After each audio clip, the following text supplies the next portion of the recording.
আমরা বহুদিন থেকে স্বপ্ন দেখি যে ঢাকাতে একটা কিছু করবো। স্বপ্ন আমি জানি না কে দেখছেন না, আমি দেখতাম। দেখার উদ্দেশ্যটা হলো দেখার উদ্দেশ্য হলো আমি যখন ঢাকায় আসি, ঢাকাতে আসার পরে কেউ ছিল না, কাউকে খুঁজে পাইনি।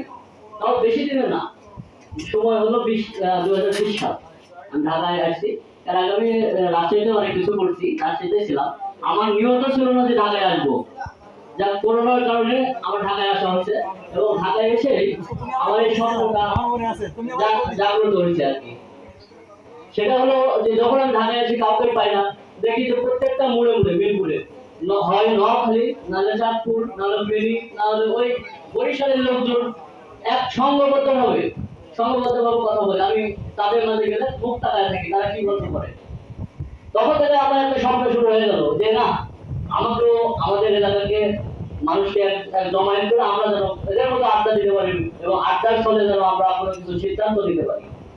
যাক, আলহামদুলিল্লাহ, আমি এই স্বপ্ন দেখার পরে আমার ছোট ভাই মুকুল, আপনাদের গরিবুর বাড়ি বাগমারা, ও রাজশাহীতে দীর্ঘদিন পড়াশোনা করে, পড়াশোনা শেষ করে ও একদিন একজনের মারফতে ওনার, মুকুলকে কিন্তু আমার পরিচিত ছিল না।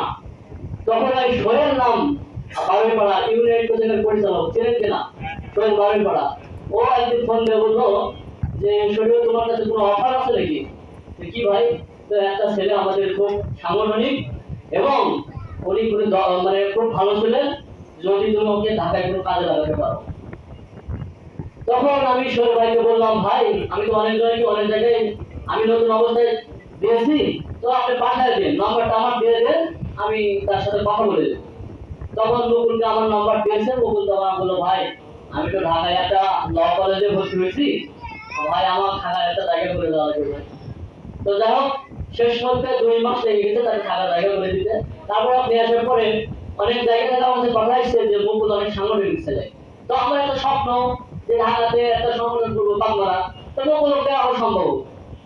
তখন মুকুলকে বললাম যে তোমার একটা তো জায়গা করে দিলাম, তুমি এক কাজ করো, তুমি যদি জব হয় না, তোমার জব হয়ে যাবে ইনশাল্লাহ, যদি আমাদের মানুষ একত্রভাবে তোমাকে সাপোর্ট করে, তাহলে তুমি এরই মধ্যে একটা কাজ করো, তুমি যদি সাংগঠনিক ছেলে, তাহলে তুমি আমি আর তুমি মিলে কিছু লোকজন আয়োজন করি, মানে আমাদের বাগমারা যারা ঢাকাতে আছে। তখন বললো, হ্যাঁ ভাই আমি ফিরে আসতে পারবো। হ্যাঁ, তখন নকল করলো কি, ওই 2-4 জনকে ফোন দেবো, মামুন ভাই আগে দিছে। ভাই মামুন ভাই পরে কার সাথে আমাকে সংযোগ করতে পারে, তখন জনিকে, আমাদের গোবিন্দ বড়ের জনিকে তখন সাথে করে নিয়ে আসতো। জনি তখন আসে বললো, ভাই আমিও তো সংগঠনের সাথে অনেকদিন ছিলাম, তাহলে এটা ভালো হতো, আপনি নেন। তখন আমি বললাম ঠিক আছে, তাহলে আমরা 3টা হাত হয়ে গেলাম।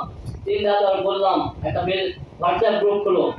তখন হোয়াটসঅ্যাপ গ্রুপ খোলা হয় না, এর আগে মনে হয় সৈকতের আমার চেম্বারে গেলাম, 5-6 জন, তাই না সৈকত?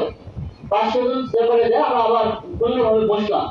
বসার পরে সৈকত বলে যে হ্যাঁ ভাই আমিও তো এই মিরপুরে আয়ুর্বেদিক কলেজে পড়ছি, আমি ছাত্রলীগ করছি দীর্ঘদিন, হ্যাঁ আপনাদের সাপোর্ট দেবো, আমারও এখানে লোকজন আছে। তখন সৈকত তখন বলে ঠিক আছে। সৈকত করলো কি, সাধুর কথা বললো। সাধু সাধু সাধু নাকি অনেকগুলো সংগঠন এখানে আছে, সংগঠনের লোকজন আছে 30-40-50-50 জনের মতো। এখনো এটা হয়নি ইনশাল্লাহ, সামনের দিনে মনে হয় সাধু এক করবো তাদেরকে। তো সবাই মিলে হাত করতে দিই আমাদের সাথে যারা এক করতে পারে, সাধু 30 জন আছে, ওরা আরেকটা সংগঠন আছে। তো আমি মনে করছি এক করবে, তাহলে আমরা একটা বৃহৎ আকার হয়ে যাবো।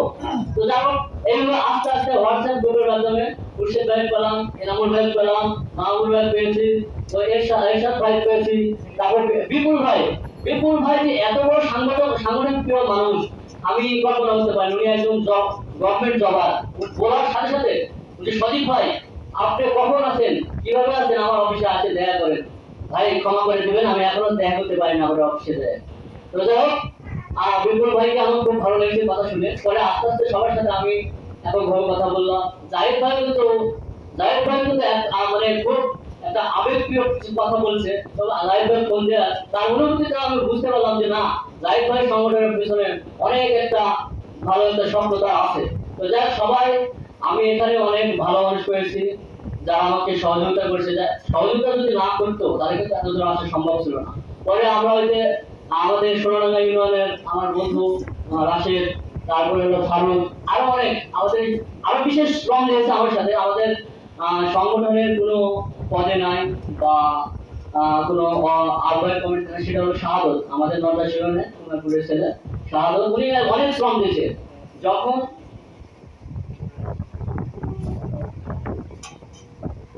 আচ্ছা আমি কারণ নামাজের সময় তারাবির নামাজ আর কিছু অনেক কিছু বলার ছিল ভাই। সংগঠনের অনেক উদ্দেশ্য, লক্ষ্য উদ্দেশ্য ছিল, যা আপনারা পরের প্রোগ্রামে আমরা সবাই মিলে শেয়ার করব।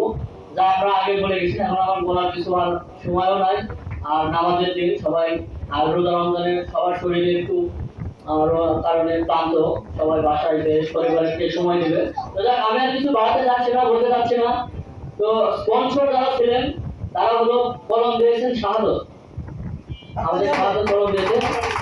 আর ব্যানারের স্পন্সর করেছেন সাধু, আমাদের সাধু আহ্বায়ক কমিটির একজন ছিল। আর র্যাফেল ড্রয়িং প্রাইজ আছে মাহফুজুর রহমান জনি। আর হাইস্ট পার্টিসিপেট ইউনিয়ন গিফট দিয়েছেন হলো আল মাহমুদ চৌধুরী। সবার জন্য আমরা একটা করতালি দিই। প্রথম প্রথমে আমাদেরকে সহযোগিতা করছে, এজন্য সবাই মিলে আমরা চারজনকে ধন্যবাদ জ্ঞাপন করি আমাদের ঢাকা স্কোয়ার বাগমারার পক্ষ থেকে। তো আমি আর কিছু বলছি না। আমাদের ঢাকা স্কোয়ার বাগমারার সকল রকমের উন্নতি ও সামনে এগিয়ে যাওয়ার অগ্রযাত্রার একটা প্রতিশ্রুতি নিয়ে আমি এই কথাটি শেষ করতেছি। আসসালামু আলাইকুম।